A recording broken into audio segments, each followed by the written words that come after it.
எல்லாருக்கும் வணக்கம். நாளை வீணா போற ஒரு நடிகர் ஆரம்பித்திருக்கக்கூடிய அந்த கட்சி தான் இன்னைக்கு ரஜினிகாந்தோட பிறந்த நாள். இன்னைக்கு சொல்றேன், ரஜினியும் அரசியலுக்கு வரணும்னு ஆசைப்பட்டு கட்சியெல்லாம் ஆரம்பிக்கணும்னு ரெடி ஆயிட்டாரு.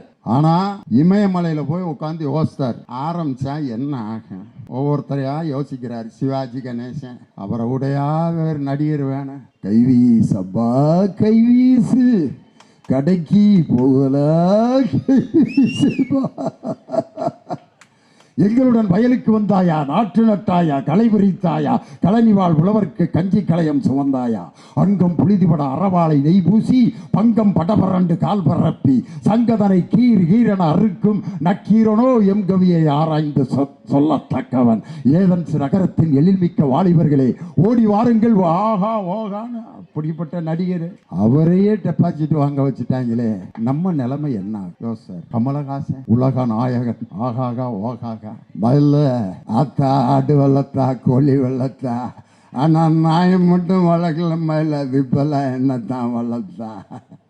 அடடா கண்மணி, அன்போடு காதலன் நான் எழுதும் கண்மணி என்ன நடிப்பு ஒன்னொன்னா சொல்லிட்டே இருக்கலாம்.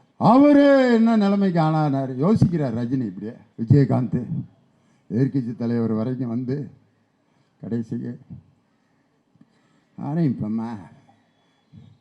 அப்போ இமயமலையில் உத்தரவு கிடைக்குது, வேணாம் பாபா வீணா போயிடுவேன். அந்த உத்தரவு இங்கே மேடையில் வந்து அதான் என் குழந்தை மாதிரி ஒரு மனுஷன் மனசில் பட்டதை அப்படியே சொன்னார். நான் அரசியல் கட்சி ஆரம்பிக்க வேண்டும் என்று நினைத்திருந்தேன், ஆனால் என்னுடைய வயதை நான் இப்பொழுது யோசிக்கிறேன். என்னை நம்பி வந்தவர்களுக்கு நான் கண்டிப்பாக அவர்களுக்கு ஏதாவது செய்ய வேண்டும். என் பின்னால் அணிவகுத்து வருகிறவர்களுக்கு ஏதாவது பொறுப்புகள் கொடுக்கணும், பதவிகள் கொடுக்கணும், வெற்றி பெற வைக்கணும். அதற்குரிய கட்டமைப்பை என்னால் செய்ய முடியுமா அப்படின்லாம் யோசித்துட்டு என்னால் அதை செய்ய முடியாது, அதனால் என்னை நம்பி அரசியலில் ஈடுபட வேண்டும் என்று நினைக்கின்ற என் ரசிகர்களிடம் நான் மன்னிப்பு கேட்டுக்கொள்கிறேன் என்று சொன்ன ஒரு நடிகர், சூப்பர் ஸ்டார். அதனால தான் இன்னைக்கு வரைக்கும் அவர் சூப்பர் ஸ்டாராக இருக்கிறதுக்கு அதுதான் காரணம். தன்னுடைய நிலைமை என்னங்கிறத தெரியணும். ஒரு குழந்தை படிப்படியாக தானே வளரும். எந்த குழந்தையாவது பிறந்தோன்னே நேராக ராயபுரம் ஹோட்டலில் போய் 2 இட்லி கொடுப்பான்னு பிறந்த எங்க பிறந்தோன்னே இறங்கி ஓடுதா ஒரு குழந்தை? பிறந்தோன்னே இப்படியே பிறண்டு படுக்கிறதுக்கு 3 மாதம் ஆகும், கண்ணை பார்க்க 4 மாதம் ஆகும், அப்பா அப்பா அம்மா அம்மாங்கிறதுக்கு 6 மாதம் ஆகும், எந்திரிச்சு உட்காடுறதுக்கு 8 மாதம் ஆகும், செவுத்தை பிடிக்கிட்டு நிற்க 10 மாதம் ஆகும், செவுத்தை பிடிச்சிக்கிட்டே நடப்பான் 11 மாதம். அப்புறம் வண்டியை வச்சு ஓட்டுவாங்க. நடந்து பேசி ஒரு 3-4 வயது வரை அந்த குழந்தை படிப்படியாக வளர்ந்தா தான் வளர்ச்சிங்கிறது நிரந்தரம். ஒரு குழந்தை பிறந்தோன்னே அம்மா நல்லா இருக்கியா அப்படின்னு கேட்டால் கண்டிப்பாக கொன்னே விடுவாங்க அந்த குழந்தைய. ஏதோ பேய் பிறந்திருக்கடா, பிறந்தோன்னு பேசுகிறேன், என்னடா ஆச்சு, ஏதோ மந்திரம் பண்ணிட்டாங்கன்றே. ஒரு குழந்தை பேசணுன்னா யாராவது சந்தோஷப்படுவீங்களா? இல்லை ஒரு குழந்தை எந்திரிச்சு நேராக போய் எனக்கு யார் பிரசவம் பார்த்த டாக்டரு அப்படிங்கிறாட்ட வச்சுக்கங்க.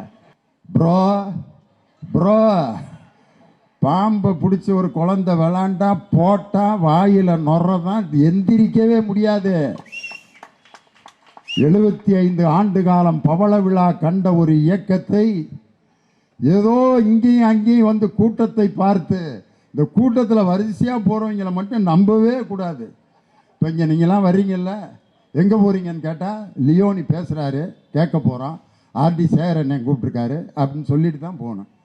இந்த பக்கம் ஒருத்தர் போகிறாரு, எங்கன்னே போகிறீங்க? ராயபுரம் ஆஸ்பத்திரிக்கு போகிறேன், சுகர் ஏறிக்கிருச்சு, 300 ஆகி போச்சு, டாக்டரை பார்க்கலான்னு போகிறேன், இப்படி தான் போவேன். இன்னொருத்தர், நீ எங்கன்னே போகிற? மச்சினனுக்கு கல்யாணம் வச்சுருக்கானப்பா, 500 ரூபா மொய் பண்ணியிருக்கேன், நான் ஒரு 600 ரூபாயாவது வைக்கணும், போயிட்டுருக்கேன். இப்படி காரணத்தோடு தான் எவனாவது போவேன். எங்கடா போகிறீங்கன்னா எல்லாம் போகிறாங்க, அதனால் நானும் போகிறேன்டா. இவன் தான் ரொம்ப ஆபத்தான ஆள். எந்த நேரம் வேணாலும் பொம்பளை பிள்ளை சீலையை பிடிச்சி இழுப்பேன், இழுத்துட்டு போய் பாலியல் பலாத்காரம் செய்கிறவன்லாம் யாருன்னா எங்கே போகிறேன்னே தெரியாமல் போயிட்டுருக்கான் பார்த்தீங்களா, அவன் தான். அதில் CV சண்முகம்னு முன்னாள் சட்டத்துறை அமைச்சர் பேசுகிறார். எப்படி பேசினாருன்னு அவர் மாதிரியே பேசி காட்டவா?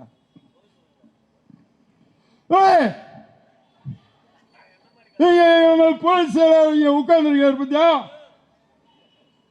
இந்த கட்சியை எந்த கொம்பனாலும் அசைக்க முடியாதா? எந்த கொம்பனாலும் அசைக்கணும்னு வேற கொம்பனே தேவையில்லை. உங்காளுகளே போதும் அந்த கட்சியை நாசம் பண்றதுக்கு. அவங்களே சொல்றாங்க, இங்கே உள்ளே இருந்து ஓட்டி எடுப்பவர்களை நாம் சரியாக கண்டுபிடிக்க வேண்டும். இது என்னைக்கு கண்டுபிடிச்சு தேர்தலில் போட்டிட்டு எவன் எப்போ கிளம்ப போகிறான்னே கண்டுபிடிக்க முடியும். பக்கத்தில் இருக்கவன் இன்னொருத்தனை சந்தேகப்படுறேன், இவன் கிளம்புறான்னு பேப்பரில் போட்டிருந்தாங்க அப்படின்னு ஐயா தங்கமணியை ஒருத்தர் பார்க்குறாரு, தங்கமணி வீரமணியை பார்க்குறாரு, இவர் புறப்படுறாருன்னு முந்தா நாள் பேப்பரில் போட்டிருந்தாங்க. கடைசிக்கு எல்லாம் கிளம்பிடுவாங்க போல இருக்குது. எடப்பாடி மட்டும் தலையில் துண்டை போட்டு தனியாக உட்காந்துருக்க வேண்டியதுதான். ஒரு கட்சி பொதுக்குழுவில் மற்ற எதிர்க்கட்சிகளை பற்றி பேசாமல் துரோகிகள் நம்மை துரோகம் செய்கிறார்கள்னு அவங்க கத்தம் போட்டு பேசுகிறாங்க. மாண்புமிகு முன்னாள் அமைச்சர் அம்மா வளர்மதி அம்மா அவங்க என்ன பேசுகிறாங்க தெரியுமா? பொதுச் செயலாளர் புலி வேட்டைக்கு புறப்பட்டு விட்டார். புலி வேட்டைக்கு புறப்பட்டுருக்காங்க. ஏற்கனவே 10 புலி வேட்டைக்கு போய் எலியை கூட பிடிக்க முடியாமல் வெறும் கரப்பாம்பூச்சியை மட்டும் பிடிச்சி அல்லையில் வச்சுட்டு உட்காந்துருக்காரு. புலி வேட்டைக்கு அவரும் அதை கேட்டுட்டு புலி வேட்டைன்னு வளர்மதி அம்மா சொல்லுது. எடப்பாடி பழனிசாமி அவர்களே, உங்களுக்குன்னே ஒரு கதை வச்சுருக்கேன். ஒரு எலி நெல் பானை, அந்த பானைக்குள்ளே தவி உள்ளே போகணும்னு முயற்சி பண்ணது, போக முடியல. டக்குன்னு ஒரு ஓட்டை விழுந்துச்சு அந்த பானையில், சின்ன ஓட்டை உள்ளுக்க போயிடுச்சு. எலி போய் நெல்லை பூரா சாப்பிட்டு சாப்பிட்டு சாப்பிட்டு சாப்பிட்டு சாப்பிட்டு வகுறு புஷ்ஷுன்னு ஊதிருச்சு. நல்லா சாப்பிட்டோம்டா கிளம்பலாம்னு திரும்ப ஓட்டை வழியாக வெளியே வருது, போக முடியல. ஓட்டை எப்படி பெருசாக்க, எலிக்கு என்ன தெரியும், சுத்தியலை வச்சுருக்கேன், இப்படியே பார்க்குது, அங்கேயே செத்து போச்சு. எடப்பாடி பழனிசாமி அவர்களே, நீங்கள் புலி வேட்டைக்கு போய் கரப்பாம்பூச்சியை கூட பிடிக்க முடியும், எலி வேட்டைக்கு போய் கரப்பாம்பூச்சியை கூட பிடிக்க முடியாது. 12/12/2025 இன்னைக்கு யாரோட பிறந்த நாள்? சூப்பர் ஸ்டார் ரஜினி சாரோட பிறந்த நாள். அன்னைக்கு எனக்கு தேதி கிடச்சிருக்கு பாருங்க. ரஜினி சார் தான் கலைஞரை பற்றி ஒரு அருமையான வார்த்தை சொன்னார். சிலருக்கு சிலருக்கு கடவுளை பிடிக்காமல் பிடிக்கும், ஆனால் ஒரு சிலரை கடவுளுக்கே பிடிக்கும். அது யாருமல்ல, முத்தமிழ் அறிஞர் டாக்டர் கலைஞரைத்தான். கடவுளுக்கே ஒருவரை பிடிக்கும் என்றால் அவர் முத்தமிழ் அறிஞர் டாக்டர் கலைஞர். அவர் வாய்ஸிலே சொல்லணும்னா, கடவுளை ஒரு சில பேருக்கு பிடிக்காது, ஆனால் கடவுளுக்கு ஒருத்தரை பிடிக்கும். அது வேற யாரும் இல்லை, முத்தமிழ் அறிஞர் டாக்டர் கலைஞர். பொழுது போலன்னா 10 மைக்கை வச்சு பேசிக்கிட்டே இருப்பார். அவர் தான் முன்னாள் சட்டமன்ற உறுப்பினர், ராயபுரத்தோட சட்டமன்ற உறுப்பினர். அவரை சட்டமன்றத்தில் பேச விடக்கூடாது, இங்கேயும் பேசிகிட்டு இருக்காரு, அங்கேயும் போய் தேவையில்லாமல் பேசுவாருன்ட்டு அப்படி அதிகமாக பேசி கொண்டிருந்தவரை சட்டமன்றத்திற்கு போக விடாமல் தடுத்து திராவிட முன்னேற்ற கழகத்தின் கோட்டையாக ராயபுரம் தொகுதியை மாற்றிய எனது அருமை அண்ணன் ஐட்ரி மூர்த்தி. முக்கியமான அரசியல் நிகழ்வு நடந்துக்கிட்டு இருக்க நேரத்தில் ரஜினி தலைவரை கலைஞரை பார்க்க வந்திருக்காரு. பார்த்துட்டு போயிட்டார், கோபாலபுரத்துலேருந்து இறங்கி போயிட்டார். பத்திரிக்கைக்காரங்களாம் வந்து தலைவர்கிட்ட ரஜினி என்ன பேசினார்னு கேட்குறதுக்கு இந்த ஒரு மாதிரி கேமராவெலாம் வச்சுக்கிட்டு மைக்கெல்லாம் வரிசையாக வச்சு, ரஜினிகாந்த் உங்களிடம் என்ன பேசினார் அப்படின்னு கேட்குறாங்க. முக்கியமான விஷயம், அதுக்கு தலைவர் சொன்னார், ரஜினிகாந்த் என்னிடம் தமிழில் பேசினார் அப்படின்னாரு. பத்திரிக்காரங்களாம் பின்ன என்ன உருதுலையாக பேசியிருப்பார், தமிழில் தாங்க பேசியிருப்பார், என்ன பேசினார் அப்படின்னு ஒரு பத்திரிக்காரர் கேட்குறாரு. தலைவர் இப்படியே பார்த்துட்டு, அதை சொல்லக்கூடாது, நான் சொல்ல முடியாது அப்படின்னு சொல்ல தலைவர், ரஜினிகாந்த் என்னிடம் என்ன சொன்னார் என்றால் அப்படின்னு எல்லாம் பேப்பர் பேனாவெல்லாம் எடுத்து சொல்ல போகிறாரா. ரஜினிகாந்த் என்னிடம் என்ன சொன்னார் என்றால், என்னிடம் சொன்னதை யாரிடமும் சொல்ல வேண்டாம் என்று தெரிவித்தார். பத்திரிக்காரங்களாம், ஐயா நாங்கள் வாரம் ஐயா, ஆம்பளையில் 1ஆம் கிளாஸுக்கு போட்டால் என்ன ஆகும், நல்லா கண்ணங்கரேர்னு மீசை வச்சு ஒரு ஆள் பள்ளிக்கூடத்துக்கு 1ஆம் கிளாஸ் வாத்தியார். அனில் ஆடுன்னா நான் மாடு மேய்க்கையாவது போயிடுறேன். டிரைவர் வேலையா? சில டிரைவருங்க இதெல்லாம் ஒரு பொழப்பாடா. காலையில் சரிங்க பிடிச்சிக்கிட்டு ஆக்சிலேட்ரு கிளச்சை மிதிச்சுக்கிட்டு இந்த பாடாதி கண்டக்டருங்கிறவன் விசில் ஊதுறப்ப நிறுத்திக்கிட்டு திருப்பி ஊதுறப்ப எடுத்துக்கிட்டு இந்த பொழப்பை பார்க்கறதுக்கு செத்துடலாம்டாம்மா. யார்? டிரைவரு. கண்டக்டரை கேட்டால் இது ஒரு பொழப்பாடா, தண்ணியை போட்டு 5 பேர் வந்துட்டு எங்கடா போகிறேன்னு கேட்டால் கண்டுபிடி பார்ப்பாங்கிறாங்க. இவனை வச்சுக்கிட்டு நான் எப்படி ஓட்டுறது வண்டியா அப்படிங்கிறாரு கண்டக்டரு. வாத்தியார் வேலை பார்க்குறவர் இதெல்லாம் ஒரு பொழப்பா, எவனோ பெற்று போட்டு இங்கே கொண்டு வந்து 60 வேலை போட்டுடுறாங்க.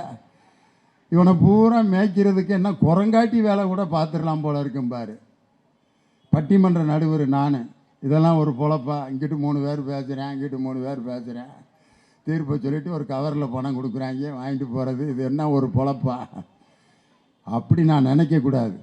என் பேச்சை 2 மணி நேரம் உட்காந்து மகிழ்ச்சியாக மக்கள் கேட்டு 2 மணி நேரம் மக்களை சந்தோஷப்படுத்துறதுக்குரிய பொறுப்பு என்கிட்ட ஒப்படைச்சிருக்கு பார்.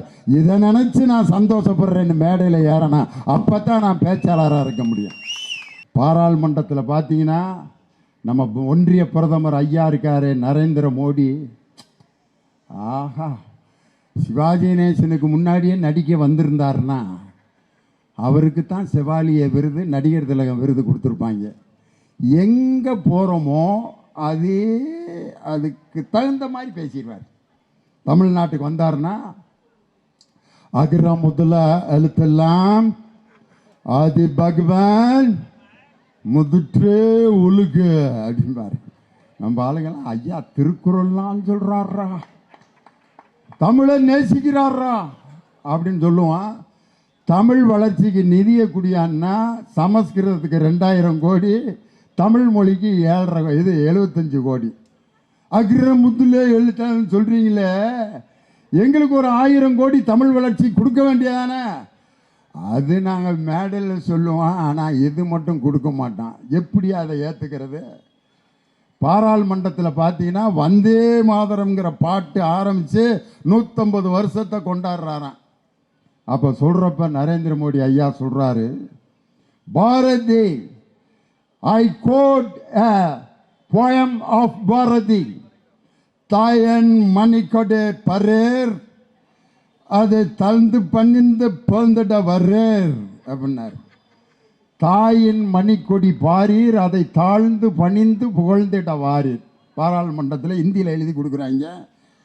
தாயின் மணிக்கொடி பர்றேர், அதை தாழ்ந்து பணிந்துட வர்றேர். எதுக்கு பாராளுமன்றத்தில் இப்போ பாரதியார் பாட்டு? தமிழ்நாட்டில் எலெக்ஷன் வரப்போகுது. தம்பிகள்னா அந்த குரூப்பு, சிறுத்தைகள்னா நமது தொல் திருமா அவர்களுடைய கட்சி. இப்படி ஒவ்வொரு கட்சிக்கும் ஒவ்வொரு அடையாளம் இருக்குது. ஆனால் சங்கிகள் அப்படின்னு சொல்லி ஒரு கட்சிக்கு அடையாளம் வாங்கின ஒரே கட்சி பாஜக தான். சங்கிகள் அங்கே நின்று கொண்டிருந்தார்கள் அப்படின்னா யார்? பாஜக. இன்னும் ஒன்று சொல்கிறேன் நான்,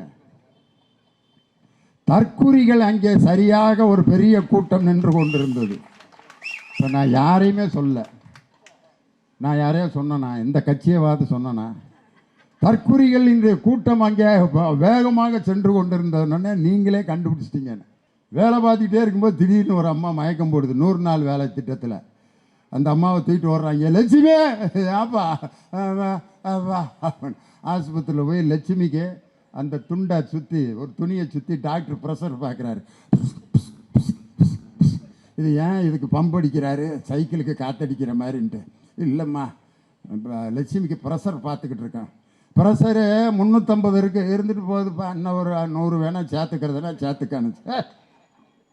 காசு அது உன் உடம்புல இருக்க ரத்த அழுத்தம் 350, இன்னும் 100 கூடனா செத்து போயிடுவேன் நீ. அப்படியா சாமி, இதெல்லாம் நம்மளுக்கு எங்கே தெரியும்? பிளட் டெஸ்ட் எடுத்து பார்த்தா சுகர் 500 போயிருக்கு. உனக்கு சர்க்கரை 500 இருக்குது. இல்லையே, சர்க்கரை வீட்டில் 300 கிராம் தானே இருந்துச்சு. போன வாரம் வாங்கினது ரேஷனில் தீர்ந்துருச்சு, எல்லாம் காற்றியில் போய் உன் வீட்டில் டின்னில் இருக்க சர்க்கரையாக கேட்டேன். உன் உடம்புல இருக்க சர்க்கரை சுகர்னா என்னான்னு தெரியல, ப்ரெஷர்னா என்னான்னு தெரியல. அவங்களுக்கு கண்டுபிடிச்சி 2.5 கோடி பேர் இன்னைக்கு பயன்பெற்று ஐநா சபையினுடைய விருது தமிழ்நாடு அரசுக்கு கிடச்சிருக்கு. 6 மணிக்குன்னு நோட்டீஸில் போட்டு 9 மணிக்கு போகிறாரு இந்த ஆள். பள்ளிக்கூடத்துக்கு இப்படித்தான் போயிருப்பார் போல், பயிலுக விளங்கின மாதிரி தான் அப்படின்ட்டு வழிநடுக பேச்சு கேட்டுக்கிட்டு தான் வந்தேன். இன்னொரு அம்மா சொல்லிச்சு, இவன் டிவியிலே 1.5 மணி நேரம் பேசுவானே, இந்த ஆள் எப்போ பேசி முடிக்கிறது, நம்மெல்லாம் வீட்டுக்கு போகிறது அப்படிங்கிற கருத்து என் காதில் விழுந்துச்சு. அதில் எனக்கு ரொம்ப பிடிச்ச கருத்து, அந்த வண்டியை விட்டு இறங்கினோன்னே ஒரு அம்மா இப்படியே பார்த்துச்சு, டிவியில் கிளவி மாதிரி இருக்கேன், நேரில் நல்லா இருக்கானேன்னுச்சு. டிவியில் ஏன் கிளவி மாதிரி இருக்கோம்னா அதில் பவுடரை போட்டு லைட்டை போட்டு உட்கார வச்சுருப்பேன். இங்கே நான் நல்லா இருக்கிறதுக்கு காரணம், நான் உங்கள் முன்னாடி நேரடியாக நிற்கிறேன். நான் போட்டிருக்கிறது கருப்பு சிவப்பு துண்டு. காலத்தின் நிறம் மாற்ற முடியாத ஒரு நிறம் இந்த கருப்பு சிவப்பு. இந்த தோளில் எத்தனையோ கலர் துண்டுகள், பட்டு துண்டுகள், பட்டு சால்வைகள், பட்டு வேட்டிகள்லாம் போட்டிருப்பாங்க. அப்பொழுதெல்லாம் லியோனிக்கு கிடைக்காத ஒரு பெருமையும் கம்பீரமும் இந்த கருப்பு சிவப்பு துண்டை எனக்கு மேடையில் நம்ம சுரேஷ் போட்டோன்னே எனக்கு அப்படி ஒரு கம்பீரம் வந்துடுச்சு. பொழுது போலன்னா 10 மைக்கை வச்சு பேசிக்கிட்டே இருப்பார். அவர் தான் முன்னாள் சட்டமன்ற உறுப்பினர், ராயபுரத்தோட சட்டமன்ற உறுப்பினர்.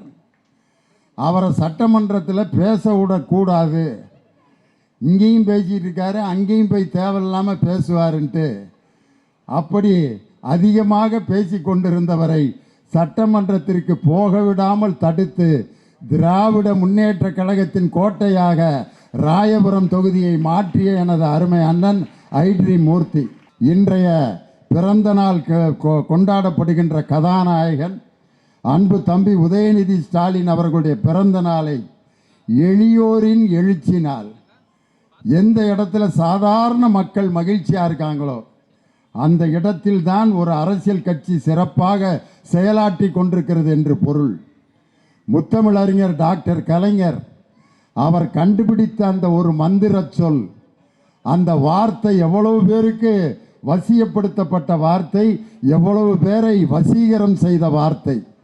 அந்த ஒரு வார்த்தையை இப்பொழுது சொன்னால் கூட 1,00,000 பேர் உணர்ச்சி வசப்பட்டு கைதட்டக்கூடிய வார்த்தை. அதுதான் என் உயிரினும் மேலான அன்பு உடன்பிறப்புகளே.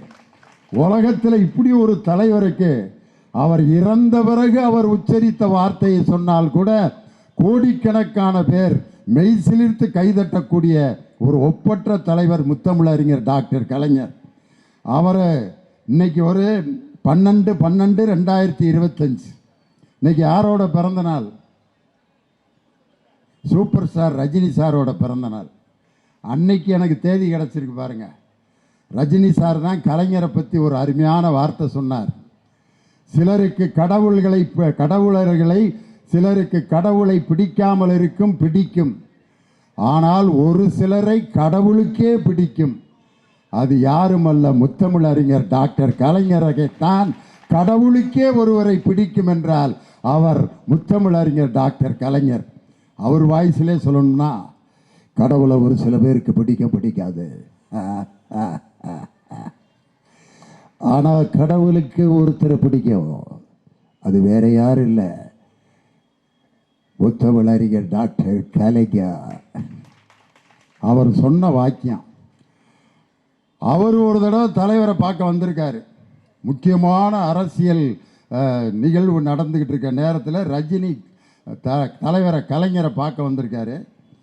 பார்த்துட்டு போயிட்டார். கோபாலபுரத்துலேருந்து இறங்கி போயிட்டார். பத்திரிக்கைக்காரங்களாம் வந்து தலைவர்கிட்ட ரஜினி என்ன பேசினாருன்னு கேட்குறதுக்கு இந்த ஒரு மாதிரி கேமராவெலாம் வச்சுக்கிட்டு மைக்கெல்லாம் வரிசையாக வச்சு, ரஜினிகாந்த் உங்களிடம் என்ன பேசினார் அப்படின்னு கேட்குறாங்க. முக்கியமான விஷயம். அதுக்கு தலைவர் சொன்னார், ரஜினிகாந்த் என்னிடம் தமிழில் பேசினார் அப்படின்னார். பத்திரிக்கைக்காரங்களாம் பின்ன என்ன உருதுலையாக பேசியிருப்பார், தமிழில் தாங்க பேசியிருப்பார், என்ன பேசினார் அப்படின்னு ஒரு பத்திரிக்கைக்காரர் கேட்குறாரு. தலைவர் இப்படியே பார்த்துட்டு, அது சொல்லக்கூடாது, நான் சொல்ல முடியாது அப்படின்னு சொல்ல தலைவர். ரஜினிகாந்த் என்னிடம் என்ன சொன்னார் என்றால் அப்படின்னு எல்லாம் பேப்பர் பேனாவெல்லாம் எடுத்து சொல்ல போகிறாரா. ரஜினிகாந்த் என்னிடம் என்ன சொன்னார் என்றால், என்னிடம் சொன்னதை யாரிடமும் சொல்ல வேண்டாம் என்று தெரிவித்தார். பத்திரிகாரங்களாம் ஐயா நாங்கள் வாரம்யா. உண்மையிலே இப்படி ஒரு பத்திரிகையாளரை சந்தித்த ஒரு தலைவர் முத்தமிழறிஞர் டாக்டர் கலைஞரை தவிர வேற எந்த தலைவர் இருக்க முடியாது. அதற்கு பிறகு நமது திராவிட மாடல் முதலமைச்சர் அவருடைய பதவி பிரமாணம் செய்த நிலையிலேயே அன்னைக்கே அவர் யாருங்கிறத காமிச்சிட்டார். அன்னைக்கு இருந்த ஆளுநர் அவர் மேடையில் பதவி பிரமாணம் செஞ்சு வைக்கிறாரு. தலைவர் அந்த மைக்கில் இருக்கார், ஆளுநர் இந்த மைக். ஆளுநர் ஆரம்பிக்கிறார். ஐ எம்.கே. ஸ்டாலின். தலைவர் என்ன சொல்லியிருக்கானா, எம்.கே. ஸ்டாலின் என்னும் நான் அப்படின்னு தான் சொல்லுவாருன்னா ஆளுநர் எதிர்பார்த்தார். ஆனால் தலைவர் என்ன சொன்னார்னா, முத்துவேல் கருணாநிதி ஸ்டாலின் என்னும் நான் அப்படின்னார். ஆளுநர் என்னடா நம்ம ஒன்று சொல்கிறோம், அவர் 2-3 வார்த்தை சேர்த்து சொல்கிறாரு, என்னடா அது அப்படின்னு முடிச்ச. ஏன்னு கேட்கல, அடுத்து ஆரம்பிச்சிட்டாங்க. அப்பொழுதே நம் திராவிட மாடல் முதலமைச்சர் ஆளுநருக்கு அடிமை நான் அல்ல, நான் எதை நினைக்கிறேனோ அதைத்தான் தமிழகத்தில் செயல்படுத்துவேன்னு பதவி பிரமாணம் அன்னைக்கே கோடிட்டு காட்டிய முதலமைச்சர் நம் தமிழக முதலமைச்சர். நம்ம இன்னைக்கு பிறந்தநாள் கொண்டாடுற அருமை துணை முதலமைச்சர் உதயநிதி ஸ்டாலின். அவருடைய சிறப்பு என்னன்னா, எங்கே மக்களை சந்தித்தாலும் ரொம்ப எளிமையாக பேசுவார். முதல்ல சிரித்த முகம், அது ஒன்று போதுமையா. அவர் வருங்காலத்தில் திராவிடத்தை தீர்மானிக்கின்ற அடுத்த தலைமுறை அவர்தான்ட்டு. ஒரு தலைவருக்கு இருக்கிற ரொம்ப முக்கியமான குவாலிஃபிகேஷன் சிரித்த முகம்தான். சில பேர் வணக்கம் சொல்கிறத கூட கோபமாக சொல்லுவேன். எல்லாருக்கும் வணக்கம் அப்படிமா. ஏன்டா ஏன் ப்ரெஷர் கிரெஷர் செத்துறாத. எல்லாருக்கும் வணக்கங்கிறத 2 கையை விரிச்சு. ஆனால் நம்ம உதயநிதி ஸ்டாலின் ஒரு கூட்டத்தில் பேசுகிறப்ப, வாங்க எல்லோரும் நல்லா இருக்கீங்களா அப்படிம்பார். நல்லா இருக்கான், பார்த்தாலே தெரியுது அப்படின்ட்டு இயல்பாக ஆரம்பிப்பார் பேச. ஒரு மனிதன் இயல்பாகவும் மகிழ்ச்சியாகவும் எந்த மனிதன் இருக்கிறானோ அவன் வாழ்க்கையில் மக்களின் மனங்களை வென்றெடுப்பதற்கு இந்த 2 குவாலிஃபிகேஷனே போதும். பள்ளிக்கூடத்தில் 1ஆவதுலேருந்து 5ஆவது வரைக்கும் பெண்கள் தான் ஆசிரியர்களாக இருக்கணும்னு கலைஞர் ஒரு சட்டம் போட்டார். ஏன்? ஆம்பளையில் 1ஆம் கிளாஸுக்கு போட்டால் என்ன ஆகும்?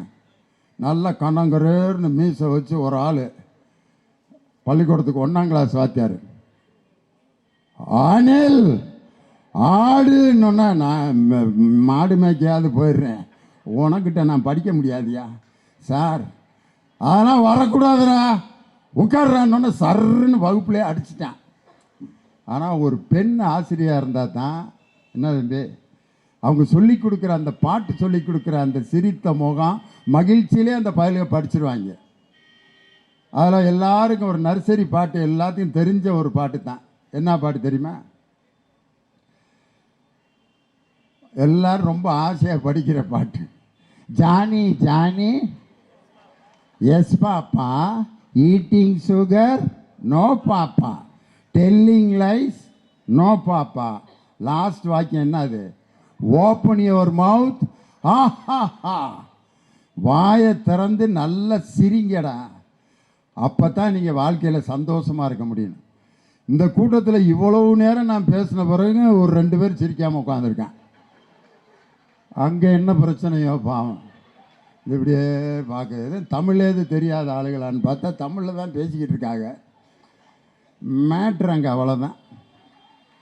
யான் நன்றாக சிந்திக்கிறார்களோ அவர்களால் தான் சிரிக்க முடியும். நான் சொல்ல, கலைவாணர் என்.எஸ். கிருஷ்ணன் சொன்னார், சிந்திக்க தெரிந்த மனித குலத்திற்கே சொந்தமான கையிருப்பு வேறு எந்த ஜீவராசிகளும் செய்ய முடியாத செயலாகும் இந்த சிரிப்பு, இது அதிகாரிகளின் ஆணவ சிரிப்பு,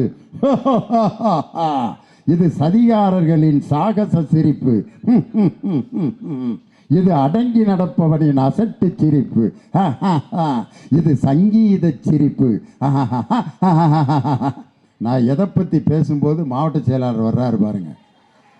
மக்கள் சிரித்து மகிழ்ச்சியாக இருக்க வேண்டும் என்ற கருத்தை சொல்லி கொண்டிருக்கும் போது மாவட்ட செயலாளர் வருகிறார் என்றால் இந்த மாவட்டத்தில் மக்கள் மகிழ்ச்சியாக இருப்பதற்காகவே பணியாற்றுகின்ற என் அருமை அண்ணன் ஆர்டி சேகர் அவர்களை உங்கள் பலத்த கரவொலியோடு வருக வருகவென்று வரவேற்கிறேன். நியாயப்பிரகாரம் என்னை அவர் தான் வரவேற்றிருக்கணும். இதுதான் திமுக. யார் யாரை வரவேற்க வேண்டும் என்ற நியதிகள்லாம் கட்சியில் கிடையாது. எங்கள் அண்ணன் அவர் பார்த்தா என்னுடைய 3வது தம்பி மாதிரி இருப்பார். பார்க்க இன்றும் இளமையோடு இருக்கிறார்னா அவர் மகிழ்ச்சியாக இருக்கிறார். செய்கின்ற வேலையை மகிழ்ச்சியோடு செய்பவர்கள் எப்பயும் இளமையாக இருப்பாங்க. எந்த வேலையை செஞ்சாலும் மகிழ்ச்சியாக செய்யணும். டிரைவர் வேலையா, சில டிரைவர்கள் இதெல்லாம் ஒரு பொழப்பாடா, காலையில் சேரிங்க பிடிச்சிக்கிட்டு ஆக்சிலேட்ரு கிளச்சை மிதிச்சுக்கிட்டு இந்த பாடாதி கண்டக்டருங்கிறவன் விசில் ஊதுறப்ப நிறுத்திக்கிட்டு திருப்பி ஊதுறப்ப எடுத்துக்கிட்டு இந்த பொழப்பை பார்க்கறதுக்கு செத்துடலாம்டாம்மா. யார் டிரைவரு? கண்டக்டரை கேட்டால் இது ஒரு பொழப்பாடா, தண்ணியை போட்டு 5 பேர் வந்துட்டு எங்கடா போகிறேன்னு கேட்டால் கண்டுபிடி பார்ப்பாங்கிறாங்க. இவனை வச்சுக்கிட்டு நான் எப்படி ஓட்டுறது வண்டியா அப்படிங்கிறாரு கண்டக்டரு. வாத்தியார் வேலை பார்க்குறவர் இதெல்லாம் ஒரு பொழப்பா, எவனோ பெற்று போட்டு இங்கே கொண்டு வந்து 60 வேலை போட்டுடுறாங்க. இவனை பூரா மேய்க்கிறதுக்கு என்ன குரங்காட்டி வேலை கூட பார்த்துடலாம் போல இருக்கும் பாரு.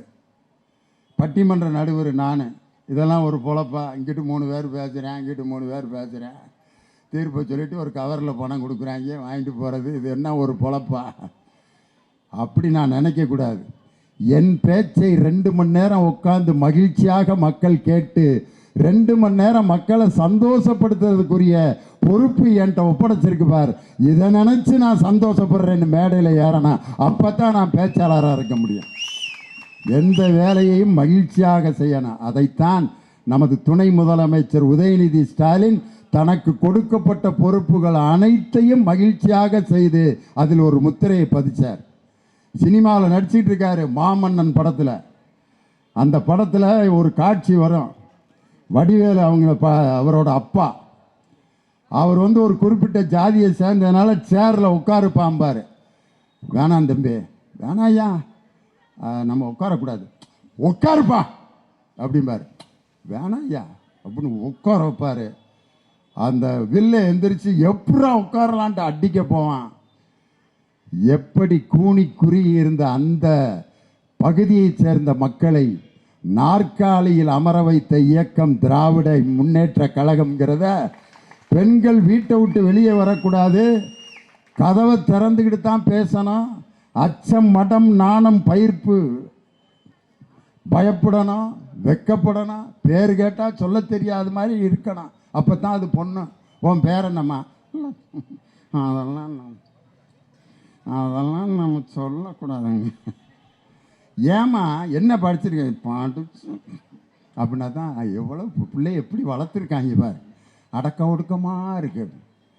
ஒரு பொண்ணு அடக்கமாக இருக்குன்னா எங்கே இருக்குன்னா சுடுகாட்டில் தான் போய் தேடணும். ஆனால் இங்கே பார்த்தீங்கன்னா ஒரு பெண்ணுக்கு கல்வியை கொடுத்து அந்த பெண்ணை தலை நிமிரச் செய்த இயக்கம் திராவிட முன்னேற்ற கழகம். இன்றைக்கி நம்ம மாவட்ட செயலாளர் ஒரு நிகழ்ச்சிக்கு போயிட்டு வந்திருக்கார். அந்த நிகழ்ச்சியில் பார்த்தீங்கன்னா பெண்கள் இந்த நாட்டினுடைய கண்களாக எப்படி உயர்த்தப்பட்டிருக்கிறார்கள்னு கிருஷ்ணம்மாள் ஜெகநாதன் ஒரு அம்மா, 102 வயசு அந்த அம்மாவுக்கு. அந்த அம்மா மேடையில் தலைவருக்கு பக்கத்தில் தலைமை தாங்கி 102 வயது பெண் காந்தியினுடைய வழியை பின்பற்றிய ஒரு அம்மா இன்னைக்கு மேடையில் சொல்கிறாங்க. அவங்க மக சொல்கிறாங்க, நான் வினோபா அவருடைய அந்த பூமிதான இயக்கத்தில் நான் பணியாற்றி கிட்டத்தட்ட ஒரு 5000 ஏக்கர் நிலங்களை ஏழைகளுக்கு கொடுக்கறதுக்காக நாங்கள் தயார் பண்ணி வச்சுருந்தோம். அப்போ முதலமைச்சராக கலைஞர் இருந்தார். அந்த 5000 ஏக்கர் நிலங்களை ஏழைகளுக்கு பிரித்து ஒவ்வொருத்தருக்கும் கொடுத்துட்டோம். பத்திரப்பதிவு ஆஃபீஸில் ஒவ்வொருத்தருக்கும் ரெஜிஸ்ட்ரேஷன் சார்ஜ் அதிகமாக இருந்துச்சு. அந்த ஏழைகள்லாம் பத்திரப்பதிவு கட்டணத்தை கட்ட முடியலன்னாங்க.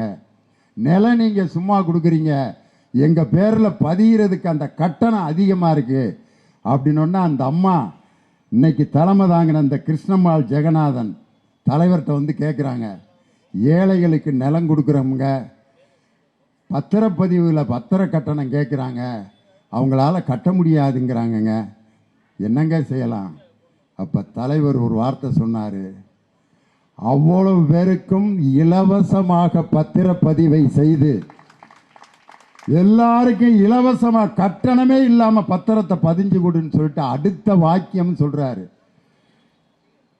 அந்த பத்திரம் ஆண்களின் பெயரால் பதியக்கூடாது, அந்த வீட்டில் இருக்கும் பெண்களின் பெயரால் தான் அந்த பத்திரம் நிலம் பதியப்பட வேண்டும் என்று ஆணை பிறப்பித்து, இப்படிப்பட்ட ஒரு தலைவர் எங்களுக்கு செய்த உதவியை, அந்த அம்மா 55 வயசுல செய்த உதவியை இன்னைக்கு 102 வயதில் கலைஞருக்கு நன்றி செலுத்துறதுக்கு நேரு ஸ்டேடியத்துக்கு வந்திருக்காங்கன்னா எப்படிப்பட்ட தலைவரியா?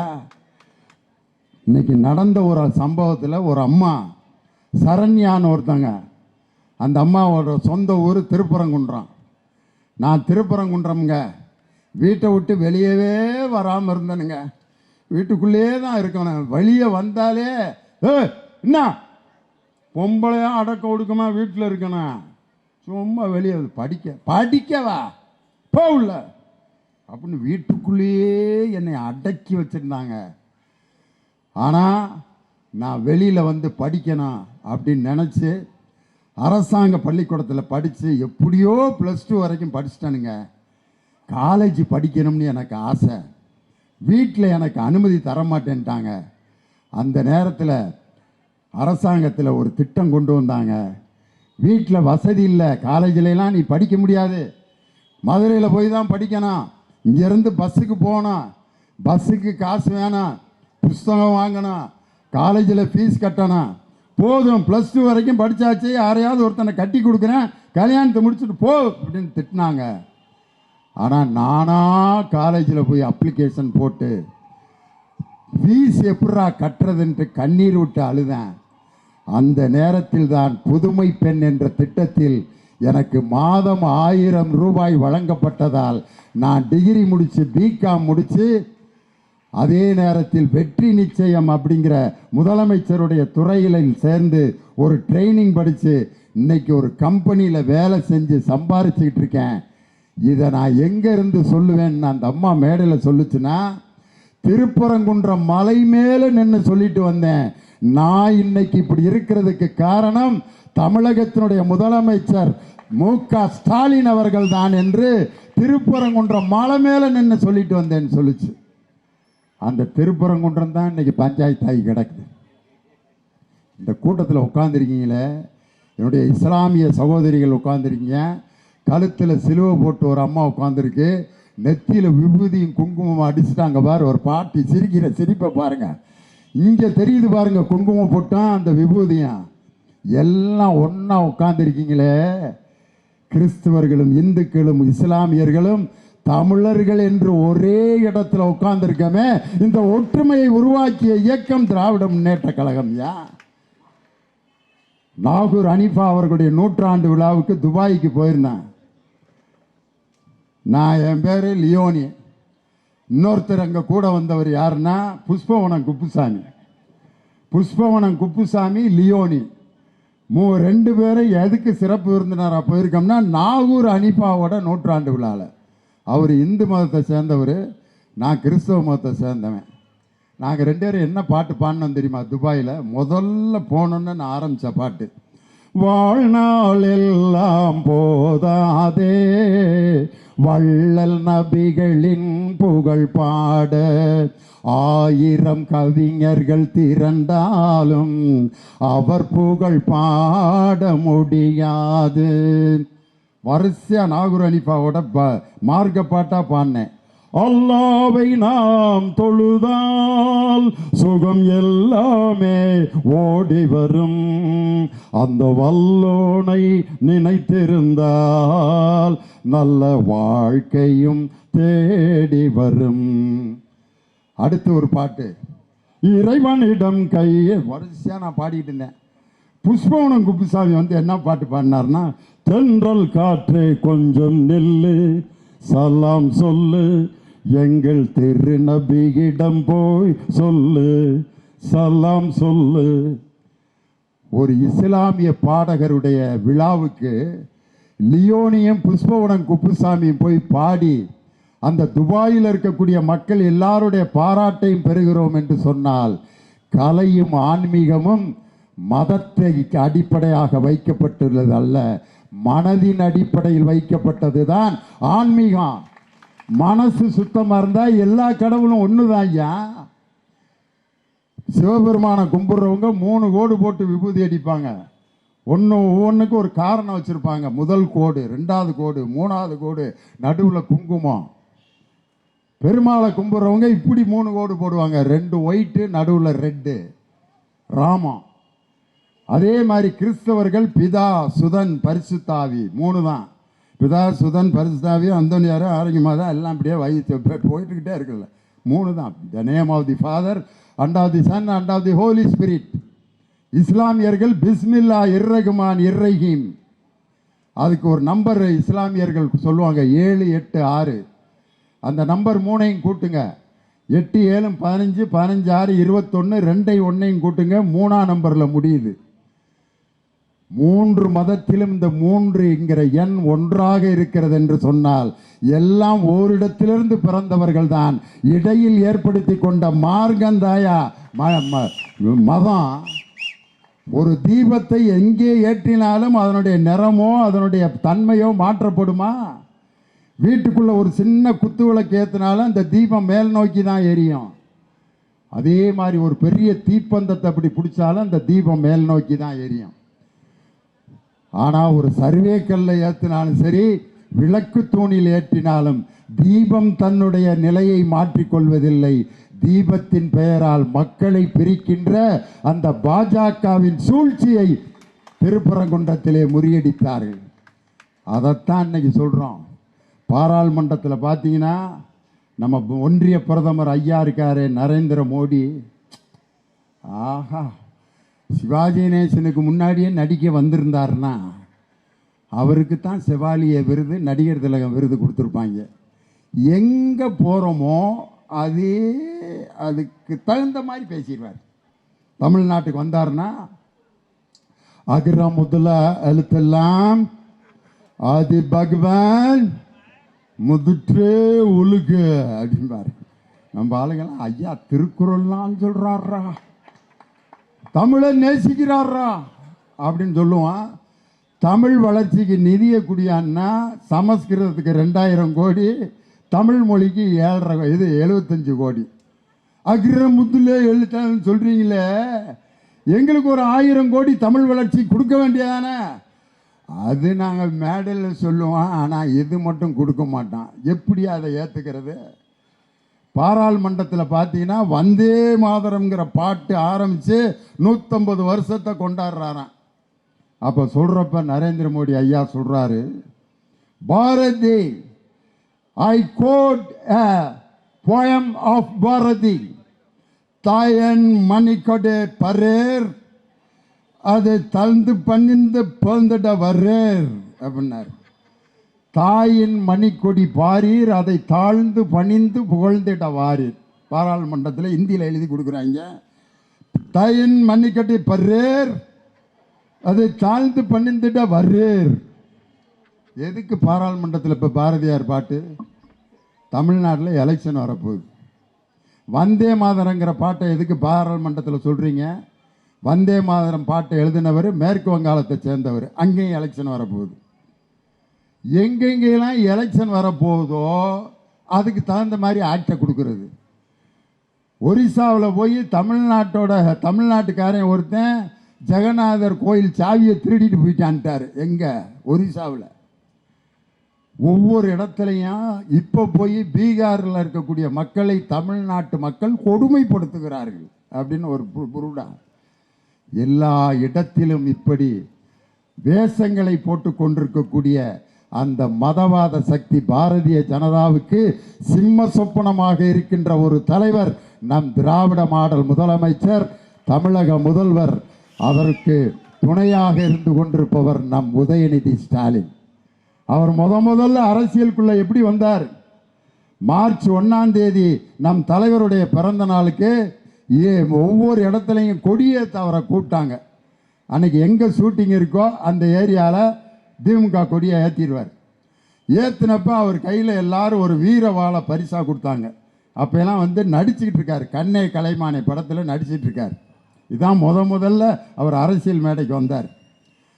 அதுக்கப்புறம் 2016 ஒரு மோசமான அரசியல் சூழ்நிலை வந்தவுடன் கொஞ்சம் கொஞ்சமாக அரசியலுக்கு எப்படி வந்தார்னா, அவருக்கு முதலில் கொடுக்கப்பட்ட பொறுப்பு முரசொலி நிர்வாக இயக்குனர்.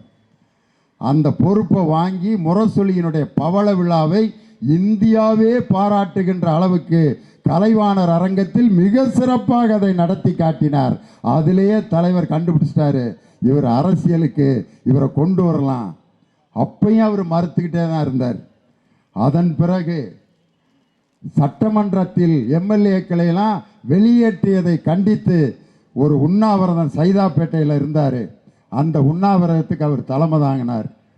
அதுக்கு அடுத்து அவர் செய்த முக்கியமான செயல், மோடி அவர்கள் இந்த தமிழ்நாட்டுக்கு வருகின்ற பொழுது அவரை எதிர்த்து கருப்பு கொடி காட்டுகின்ற அந்த ஆர்ப்பாட்டத்தை கடலூரிலே கலந்து கொள்வதற்காக கருப்பு சட்டை போட்டுட்டு கலைஞரிடம் ஆசீர்வாதம் வாங்கி இந்த போராட்டத்தில் நீ வெற்றி பெறுவாய் அப்படின்னு கருப்பு சட்டை போட்டு கோ பேக் மோடி அப்படிங்கிற போராட்டத்தில் கலந்து கொண்டவர் நம் உதயநிதி ஸ்டாலின்.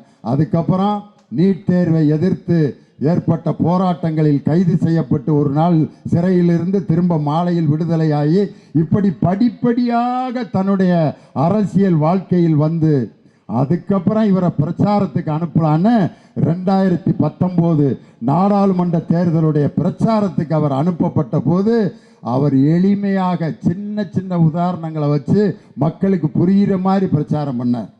ஒரு செங்கல் எடுத்து காட்டினார், இந்த எய்ம்ஸ் மருத்துவமனை அப்படின்னாரு. ஏன்னா இது மட்டும்தான் இன்னைக்கு அங்கே இருக்குது அப்படின்னா மக்கள் ஈஸியாக புரிஞ்சுக்கிட்டாங்க. எய்ம்ஸ் மருத்துவமனைங்கிறத இன்னும் கட்டவே இல்லை, வெறும் செங்கல் தான் இருக்குன்ட்டு ஒரே ஒரு செங்கல். அதே மாதிரி அவர் பயன்படுத்தின ஒரு முட்டையை எடுத்து காமிச்சார். எப்படி காமிச்சார், இது என்னன்னு தெரியுதா அப்படின்னாரு. முட்டை, இது உள்ளுக்க என்ன இருக்குது, மஞ்சக்கரு வெள்ளைக்கருன்னாரு. உடைச்சாரு, உள்ளே ஒன்றுமே இல்லை. ஆனால் நீங்கள் கரு இருக்குன்னு நினைக்கிறீங்க, ஆனால் உள்ளே ஒன்றுமே இல்லை. இது வேற யாரும் இல்லை, எடப்பாடி பழனிசாமி தான்னாரு. ஒன்றுமில்லாத ஒரு முட்டை அப்படிங்கிறத இப்படி காமிச்சு மக்கள்கிட்ட சொன்ன உடனே அந்த கட்சி இன்னைக்கு ஒன்றுமில்லாமல் போய்விட்டதுங்கிறத ஒரு சின்ன ஒரு பொருளை எடுத்து காமிச்சு உதாரணம். வாத்தியார்னா அப்படித்தான் பாடம் நடத்தினேன். ஆக்சிஜன்னா குளிர்ச்சியாக இருக்கான், கார்பன் டை ஆக்சைடுனா வெப்பமாக இருக்கான். வாத்தியார் குளிர்ச்சின்னா எப்படி சார் இருக்கான் அப்படின்னா, குளிர்ச்சின்னா குளிர்றா, வெப்பம்னா வெப்பம்டா. ஒரு நல்ல வாத்தியார் எப்படி சொல்லணும், உங்களுக்கே இப்போ நான் வந்து ஆக்சிஜன் எப்படி இருக்கான், கார்பன் டை ஆக்சைடு எப்படி இருக்குன்னு சொல்லவா? வாய் எப்படி அப்படியே ஊ மாதிரி வச்சு அப்படின்னு உறிஞ்சுங்க, வாய் குளிர்ச்சியாக இருக்கும். அப்படியே வாயை ஊதுங்க, வாய் வெப்பமாக இருக்கும். உள்ளே செல்லும் காற்று ஆக்சிஜன், அதனால தான் குளிர்ச்சியாக இருக்குது. வெளியே வரும் காற்று கார்பன் டை ஆக்சைடு, அதனால தான் வெப்பமாக இருக்குது. இப்படி ஒரு சின்ன உதாரணத்தில் யார் சரியாக நடத்துகிறானோ அவன் தான் நல்ல வாத்தியார். அதை விட்டுவிட்டு இன்னைக்கு வேற எந்த கட்சிக்காவது இப்படி ஒரு கொடுமை இருக்கா? ஒவ்வொரு கட்சியிலையும் ஒரு பத்திரிகையில் யார் அப்படிங்கிறத சூசகமாக எழுதுவாங்க. சில பத்திரிகையிலாம் உடன்பிறப்புகள் அங்கே பல பேர் காத்திருந்தார்கள் அப்படின்னா யார்? உடன்பிறப்புகள்னா யார்? எந்த கட்சி? திமுக. ரத்தத்தின் ரத்தங்கள் அங்கே கூட்டமாக நின்று கொண்டிருந்தார்கள். ரத்தத்தின் ரத்தம்னா யார்? அதிமுக. தோழர்கள் அங்கே சிவப்பு கொடியுடன் நின்று கொண்டிருந்தார்கள். யார்? கம்யூனிஸ்டுக்காரங்க. கட்சி பேரையே சொல்லாமல் இதை சொன்னாலே கட்சி தெரிஞ்சிடும். உடன்பிறப்புகள் என்றால் திமுக, ரத்தத்தின் ரத்தம் என்றால் அதிமுக, தோழர்கள் என்றால் கம்யூனிஸ்டு, தம்பிகள்னா அந்த குரூப்பு, சிறுத்தைகள்னா நமது தொல் திருமா அவர்களுடைய கட்சி. இப்படி ஒவ்வொரு கட்சிக்கும் ஒவ்வொரு அடையாளம் இருக்குது. ஆனால் சங்கிகள் அப்படின்னு சொல்லி ஒரு கட்சிக்கு அடையாளம் வாங்கின ஒரே கட்சி பாஜக தான். சங்கிகள் அங்கே நின்று கொண்டிருந்தார்கள் அப்படின்னா யாரு? பாஜக. இன்னும் ஒன்று சொல்கிறேன் நான், தற்குறிகள் அங்கே சரியாக ஒரு பெரிய கூட்டம் நின்று கொண்டிருந்தது. இப்போ நான் யாரையுமே சொல்ல, நான் யாரையோ சொன்னேனா? எந்த கட்சியவாது சொன்னேனா? தற்குறிகள் இன்றைய கூட்டம் அங்கே வேகமாக சென்று கொண்டிருந்ததுன்னு நீங்களே கண்டுபிடிச்சிட்டீங்க. உடன்பிறப்புகள் என்றால் திமுக, ரத்தத்தின் ரத்தம் என்றால் அதிமுக, தோழர்கள் என்றால் கம்யூனிஸ்ட், சிறுத்தைகள் என்றால் தொல் திருமாவர்களுடைய கட்சி.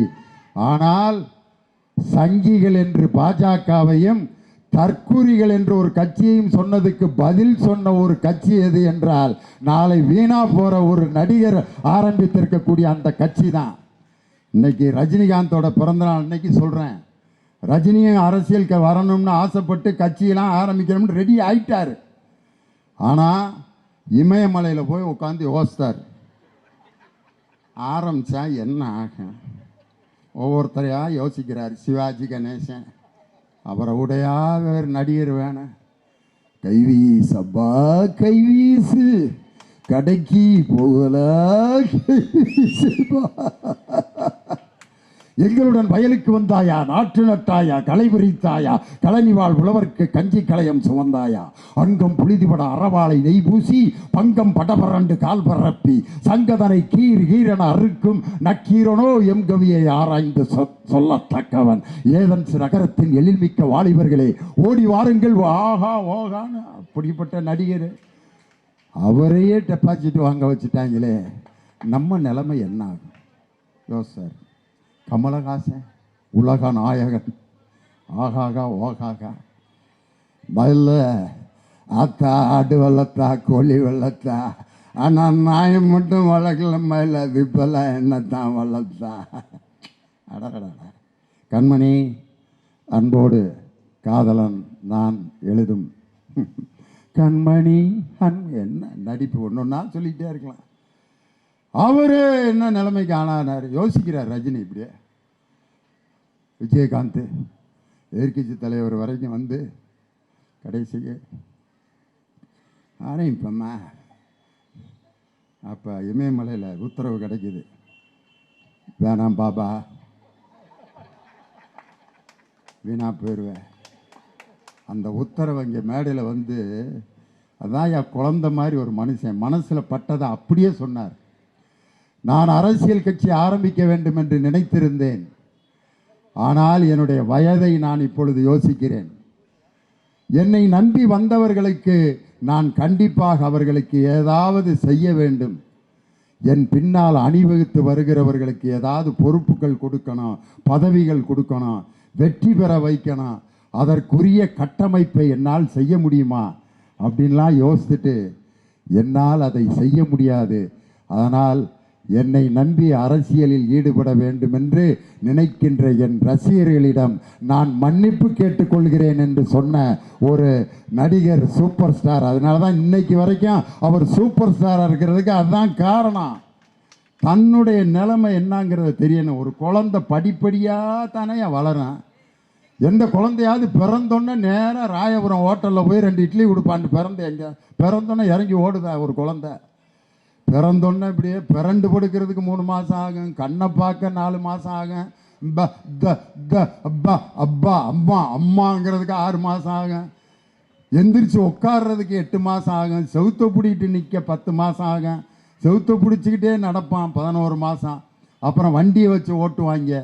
நடந்து பேசி ஒரு 3-4 வயது வரை அந்த குழந்தை படிப்படியாக வளர்ந்தா தான் வளர்ச்சிங்கிறது நிரந்தரம். ஒரு குழந்தை பிறந்தோன்னே அம்மா நல்லா இருக்கியா அப்படின்னு கேட்டால் கண்டிப்பாக கொன்னே விடுவாங்க அந்த குழந்தைய.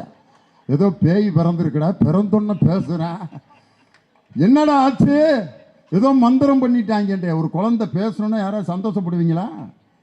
இல்லை ஒரு குழந்தை எந்திரிச்சு நேராக போய் எனக்கு யார் பிரசவம் பார்த்த டாக்டரு அப்படிங்கிறாட்ட வச்சுக்கங்க. அந்த குழந்தைய யாராவது விரும்பி வீட்டுக்கு கூட்டி போவீங்களா? ஐயோ ஏதோ வித்தியாசமாக ஏதோ வீட்டில் நடக்குது, செய்வன் அமைச்சிட்டாங்க போல இருக்குன்னு நினப்பான். ஆனால் ஒரு குழந்தை பிறந்தோன்னே பாம்பை பிடிச்சி விளாடுறேன்னு சொல்லிக்கிட்டு இருக்கு. இப்போ ப்ரோ பாம்பை பிடிச்சி ஒரு குழந்தை விளாண்டா போட்டால் வாயில் நொறதான், எந்திரிக்கவே முடியாது. 75 ஆண்டு காலம் பவள விழா கண்ட ஒரு இயக்கத்தை ஏதோ இங்கேயும் அங்கேயும் வந்து கூட்டத்தை பார்த்து இந்த கூட்டத்தில் வரிசையாக போகிறவங்களை மட்டும் நம்பவே கூடாது. இப்போ இங்கே நீங்களாம் வர்றீங்கல்ல, எங்கே போகிறீங்கன்னு கேட்டால் லியோனி பேசுகிறாரு கேட்க போகிறோம், ஆர்டி சேகர் என்னை கூப்பிட்ருக்காரு அப்படின்னு சொல்லிட்டு தான் போகணும். இந்த பக்கம் ஒருத்தர் போகிறாரு, எங்கனே போகிறீங்க? ராயபுரம் ஆஸ்பத்திரிக்கு போகிறேன், சுகர் ஏறிக்கிருச்சு, 300 ஆகி போச்சு, டாக்டரை பார்க்கலான்னு போகிறேன். இப்படி தான் போவான். இன்னொருத்தர், நீ எங்கனே போகிற? மச்சினனுக்கு கல்யாணம் வச்சுருக்கானப்பா, 500 மொய் பண்ணியிருக்கேன், நான் ஒரு 600 வைக்கணும், போயிட்டுருக்கேன். இப்படி காரணத்தோடு தான் எவனாவது போவான். எங்கடா போகிறீங்கன்னா, எல்லாம் போகிறாங்க, அதனால் நானும் போகிறேன்டா. இவன் தான் ரொம்ப ஆபத்தான ஆள். எந்த நேரம் வேணாலும் பொம்பளை பிள்ளை சீலையை பிடிச்சி இழுப்பேன், இழுத்துட்டு போய் பாலியல் பலாத்காரம் செய்கிறவன்லாம் யாருன்னா எங்கே போகிறேன்னே தெரியாமல் போயிட்டுருக்கான் பார்த்தீங்களா, அவன் தான். அந்த மாதிரி கூட்டத்தை எல்லாம் பார்த்து கலங்குகிற ஆலமரம் திராவிட முன்னேற்ற கழகம் அல்ல. இன்னைக்கு அந்த பெண்கள் ஒவ்வொருத்தரும் அவங்கவுங்க துறையில் வெற்றி பெற்றவர்களெல்லாம் அவங்க ஒவ்வொருத்தருடைய வாழ்க்கையும் சொல்லும்போது நமக்கு கண்களில் தண்ணீர் வந்தது. வாய் பேச முடியாத, காது கேட்காத ஒரு பொண்ணுயா அந்த பிள்ளைய. பிறந்த ஒரு பொம்பளை பிள்ளை அப்படி பிறந்திருந்தா அந்த வீட்டில் என்ன ஆகும்? பேசவும் இல்லை, கூப்பிட்டா திரும்ப மாட்டேங்குது, இப்படியே இருக்கு. அழகான பொம்பளை பிள்ளை. அந்த அப்பா மேடையில் வந்து சொல்கிறான், கல்வியில் சிறந்த தமிழ்நாடுன்னு. அதே நேரு ஸ்டேடியத்தில் நடந்துச்சு. அந்த பொண்ணு பேர் ஜெர்லின். ஆள் ஜம்முன்னு ஒரு ரெட் கலர் கோட் போட்டு ஒயிட் பேண்ட் போட்டு அப்படி நினைச்சு. அந்த பொண்ணுக்கு காதும் கேட்காது, வாய் பேசவும் முடியாது. ஆனால் அந்த பொண்ணை பேட்மிண்டன் சாம்பியன் ஆக்கி பாரா ஒலிம்பிக் போட்டியில் 3 தங்கப்பதக்கங்களை அந்த ஜெர்லினுங்கிற பொண்ணு வாங்கி அந்த தங்கப்பதக்கத்தை கையில் முதலமைச்சர் முன்னாடி அப்படி காட்டுது. அவங்க அப்பா காது கேட்காத, வாய் பேசாத பிள்ளைய எப்படா வளர்க்க போகிறோன்னு நினச்சேன். அந்த பிள்ளை இத்தனை 1000 மக்கள், கோடிக்கணக்கான மக்கள் ஒரு அப்பனை பாராட்டுற மாதிரி 3 தங்கப்பதக்கம் என் பிள்ளை வாங்கி கொடுத்துருக்குன்னா இன்னைக்கே நான் செத்தாலும் மகிழ்ச்சியாக சாவேன்னு சொல்லி முதலமைச்சருடைய கண்களை பார்த்து அப்படியே கும்பிட்டார் அந்த ஆள்.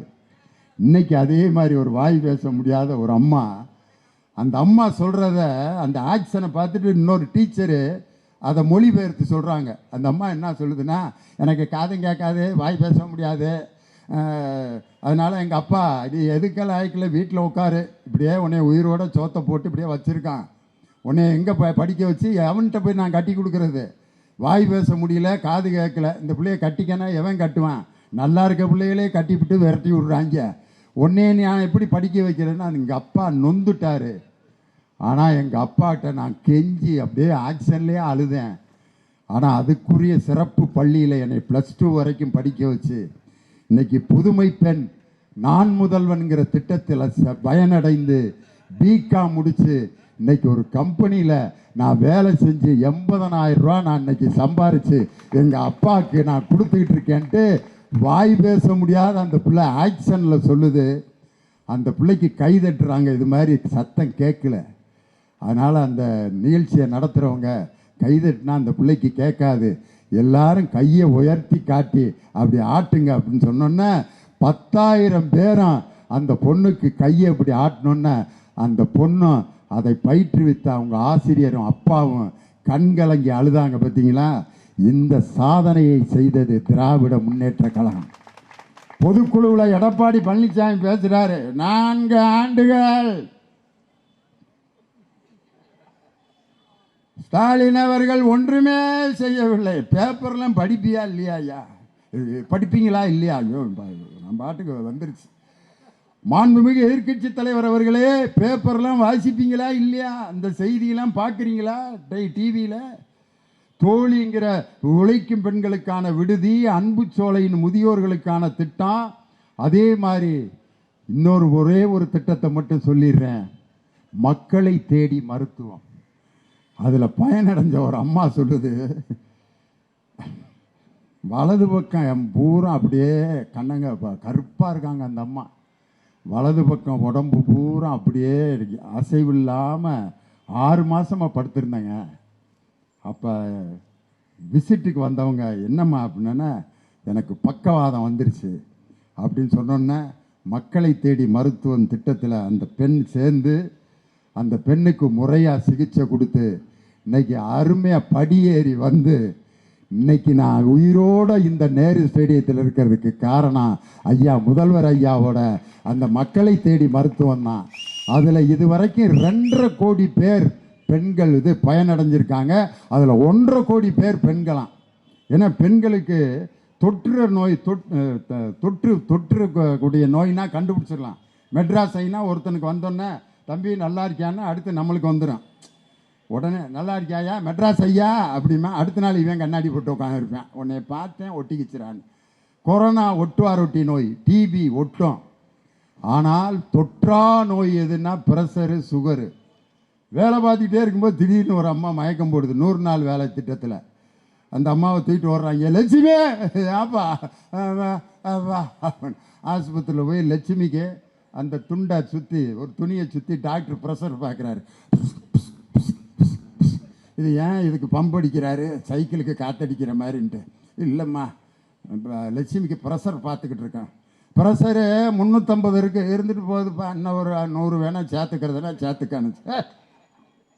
காசு அது உன் உடம்புல இருக்க ரத்த அழுத்தம் 350, இன்னும் 100 கூடனா செத்து போயிடுவ நீ. அப்படியா சாமி, இதெல்லாம் நம்மளுக்கு எங்கே தெரியும். பிளட் டெஸ்ட் எடுத்து பார்த்தா சுகர் 500 போயிருக்கு. உனக்கு சர்க்கரை 500 இருக்குது. இல்லையே, சர்க்கரை வீட்டில் 300 கிராம் தானே இருந்துச்சு. போன வாரம் வாங்கினது ரேஷனில் தீர்ந்துருச்சு. எல்லாம் காப்பியில் போட உன் வீட்டில் டின்னில் இருக்க சர்க்கரைவா கேட்டேன். உன் உடம்புல இருக்க சர்க்கரை சுகர்னா என்னான்னு தெரியல, ப்ரெஷர்னா என்னான்னு தெரியல. அவங்களுக்கு கண்டுபிடிச்சி 2.5 கோடி பேர் இன்னைக்கு பயன்பெற்று ஐநா சபையினுடைய விருது தமிழ்நாடு அரசுக்கு கிடச்சிருக்கு. மாண்புமிகு எதிர்க்கட்சி தலைவருக்கு இதெல்லாம் தெரியுமா தெரியாதா? அதில் CV சண்முகம்னு முன்னாள் சட்டத்துறை அமைச்சர் பேசுகிறார். எப்படி பேசினாருன்னு அவர் மாதிரியே பேசி காட்டவா?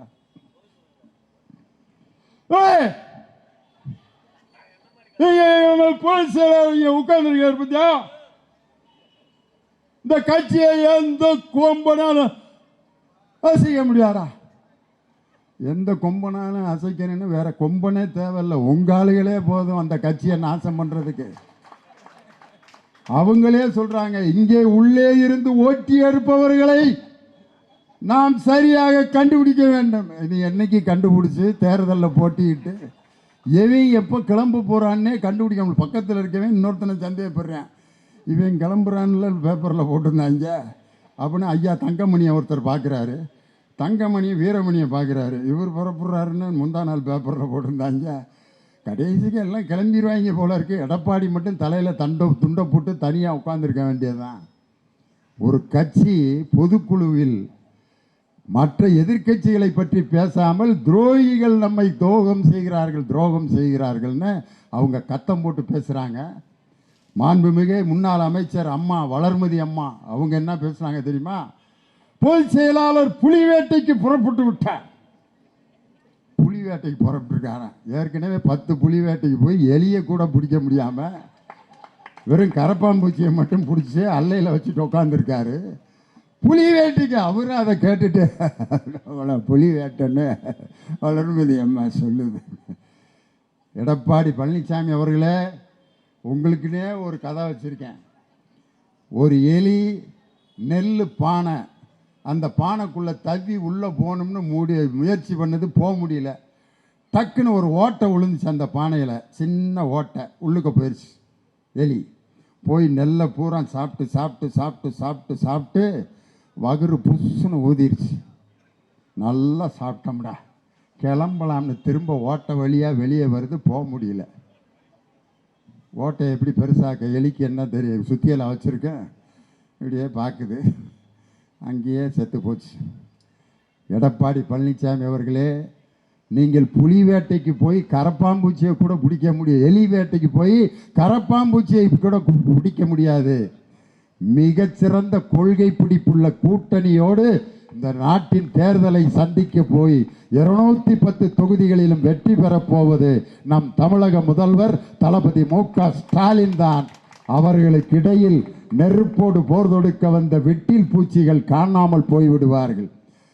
கனவு கண்டு பாத்திரங்களை அடுக்கி கொண்டிருந்த மண்பானை வியாபாரி கனவு கண்டு தனது பானைகளையே எட்டி உதைத்து பானைகளை உடைத்து முதலமைச்சர் கனவு கண்டு கொண்டிருக்கக்கூடிய அவர்களுடைய கனவை சிதைக்க போகின்ற மிகப்பெரிய சக்தி வாய்ந்த 75 ஆண்டு காலம் பவள விழா கண்ட அறிவு திருவிழா நடத்தும் திராவிட முன்னேற்ற கழகம் 2026இல் எங்கள் தலைவர் மு.க. ஸ்டாலின் அவர்கள் மீண்டும் 2வது முறையாக முதலமைச்சராக பொறுப்பேற்பார். 2026 ஆகஸ்ட் 15 அன்று சென்னை கோட்டையிலே மீண்டும் கொடியேற்ற போவது நம் தலைவர் மு.க. ஸ்டாலின் தான் என்று சொல்லி உங்களிடமிருந்து விடைபெறுகிறேன். நன்றி, வணக்கம். டாக்டர் கலைஞர், டாக்டர் கலைஞர், திராவிட முன்னேற்ற கழகம், திராவிட முன்னேற்ற கழகம், தமிழக முதல்வர் தளபதி ஸ்டாலின், இளைய தலைவர் உதயநிதி ஸ்டாலின், இளைய தலைவர் உதயநிதி ஸ்டாலின்.